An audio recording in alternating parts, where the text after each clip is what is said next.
Welcome to Tripura Info News Update. DYFI State Secretary Nobarun Deb, Youth Leader Shantanu Deb, and Subhankar Majumdar visited the house of Shanu Malakar, an emerging artist of the state who was harassed by nationalist leaders, and met him. The way Shanu Malakar is standing by the people, he should always stand by the people like this.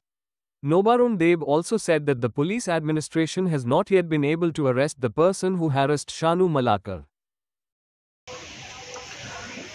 আমাদের রাজ্যের সংস্কৃতি গত কয়েক বছরে ধ্বংসের মুখোমুখি দাঁড়িয়েছে।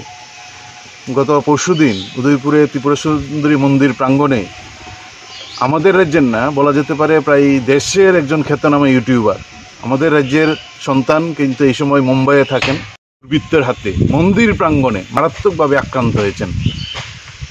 আমরা এই ধরনের ঘটনার নিন্দা জানাচ্ছি। আমরা মনে করছি যে ছেলেটা আক্রমণ করেছেন আর যে আক্রান্ত হয়েছেন তাদের মধ্যে পার্থক্য হচ্ছে খেটে খাওয়া আর লুটে খাওয়ার।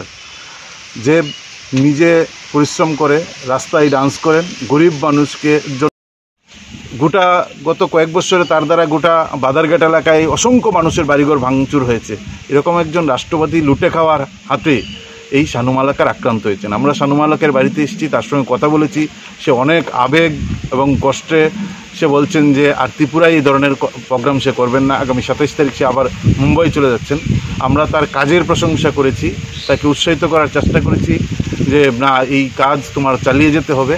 ফলে আমাদের যে সংস্কৃতি শেষ করে দেওয়া হচ্ছে এবং এখন পর্যন্ত এই দুর্বৃত্তকে গ্রেপ্তার করা হয়নি, পুলিশের দিক থেকে কোনো ভূমিকা নেই। গোটা রাজ্য এই প্রশ্ন আমরা দেখি।